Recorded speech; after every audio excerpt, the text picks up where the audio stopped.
Morning students, हम flamingo book के second chapter जिसका नेम है लॉस्ट स्प्रिंग, जो कि अनीश जंग के द्वारा लिखा गया है, इस चैप्टर को रीड कर रहे थे। तो इस चैप्टर को हमने यहाँ तक रीड कर लिया था। अब हम इस चैप्टर को कंटिन्यू करते हैं। I want to drive a car, मैं एक कार चलाना चाहता हूँ। Mukesh insist on being his own masters, Mukesh खुद का मालिक बनने की जिद करता है। I will be a motor mechanic, he announces, मैं एक मोटर मैकेनिक बनूंगा, वह कहता है। Do you know anything about cars, I ask, क्या तुम कारों के बारे में जानते हो, मैं पूछती हूँ।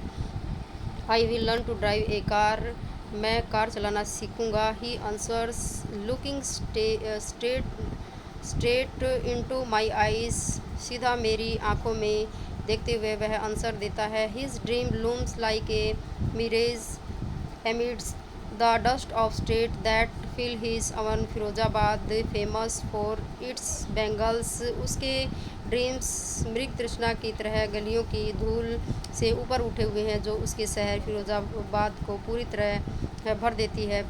फिरोजाबाद जो चूड़ियों के लिए फेमस है। Every other family in Firozabad is engaged in making bangles, Firozabad में हर एक परिवार चूड़ियाँ बनाने के धंधे में लगा हुआ है।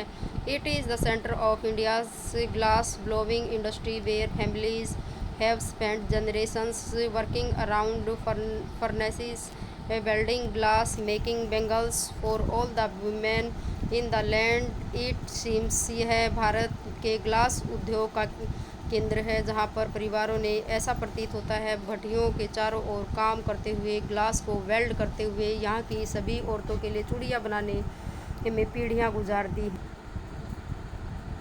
Mukesh family is among them, Mukesh का परिवार भी उनमें से एक है। None of them know that it is illegal for children like him to work in the glass furnaces with high temperature in dingy cells without air and light, that the law, उनमें से किसी को यह पता नहीं है कि अंधेरी गंदी कोठरियों में जहाँ न हवा है न प्रकाश, ऊंचे टेम्परेचर वाली कांच की भट्टियों में बच्चों के लिए काम करना अवैध है। If enforced could get him and all those sales all those 20,000 children out of the hot furnaces where they slog their daylight hours, often losing the brightness of their eyes, यदि कानून लागू किया जाए तो उसे वह अन्य 20,000 बच्चों को उन तपती हुई भट्टियों से निकालना पड़ेगा, जहाँ पर वे अपने दिन का समय परिश्रम करने में बिता दिया करते हैं और प्राय अपनी आंखों की रोशनी खो देते हैं। Mukesh eyes beams as the volunteers to take me home which he proudly says in being rebuilt, Mukesh की आंखों में चमक आती है और वह अपनी मर्जी से मुझे अपने घर ले जाना चाहता है और गर्व के साथ कहता है कि उसके घर को दोबारा बनाया जा रहा है।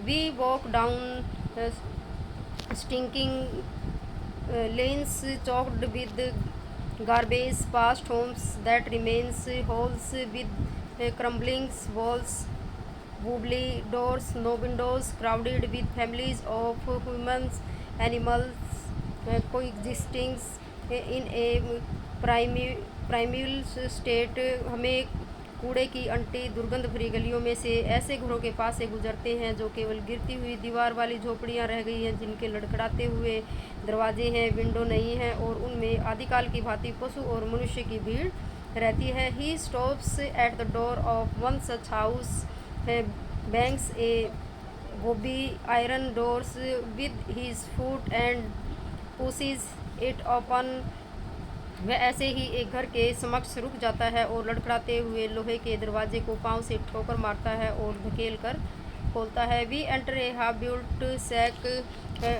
हम एक आधी बनी हुई झोपड़ी में एंटर करते हैं। In one part of it thatched with dead grass is a firewood stove over which sits a large vessels of sizzling spinach leaves, सूखे घास के छप्पर वाले एक भाग में लकड़ी के ईंधन का चूल्हा है, जिस पर एक बड़े बर्तन में पालक छन छन की आवाज़ करते हुए उबल रहा है।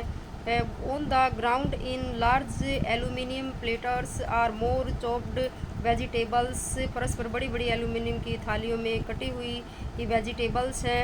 ए frail young women is cooking the evening meal for the whole family. एक दुबली पतली युवती सारे परिवार के लिए साय का यानी कि शाम का भोजन बना रही है। Through eyes filled with smoke she smiles, धुएं से भरी आंखों में देखकर वह मुस्कुराई। She smoke smile. She is the wife of Mukesh elder brothers, वह मुकेश के बड़े भाई की वाइफ है। Not much older in year she has begun to command respect as बहू the daughters in law of the houses.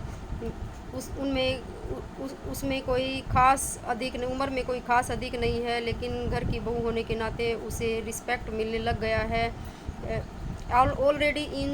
already in charge of 3 men, her husband Mukesh and their fathers।